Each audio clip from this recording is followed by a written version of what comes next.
Moin Tob, da bin ich wolle. Ja, vandaag is wolle Freitag und diesen Freitag hab ich auch tit was zu sagen.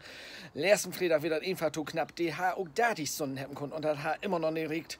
Ja, und dann muss ich abends auch noch Theater spielen. Na, aber dit mal bin ich wolle durch und ich freu mich, dass mich tatsächlich auch ein paar Lü von jo vermisst habt. Ja, das möchte ich jo vertellen. Also, erstens muss ich ein paar doch weg. Und du hätt mir Flo gesagt, ach komm, ich bring die eben noch einen Bauernhof hin. Und Oma hat sich auch gemeldet. Ja, noch einen Bauernhof mach ich auch wohl mit hin, ne? Ja.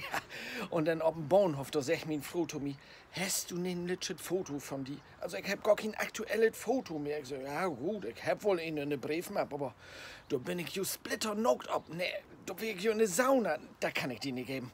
Du sagst mir Flo, ach, gib mir das doch, ich weiß doch, wie du noch und gut sehen da ist. Ja, nee, das ist mir tot genierlich. Aber du käme mir eine Idee.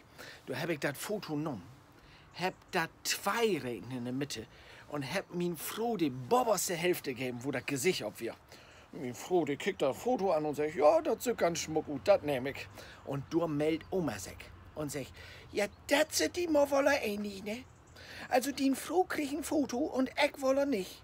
Ich sag, ach, Oma, komm her. Hier, du kriegst die unterste Hälfte von Foto. Du kannst ja sowieso nicht mehr so gut kicken. Du kick Oma das Bild an, fangt an zu grinen und sagt, ja, genau wie Opa. Unrasiert und der Schlips hangt auch noch schief. Ja, in diesem Sinn, ich wünsch dir was. Moin Freitag, moin Wochenende. Bis bald mal, Jon Buerdecker.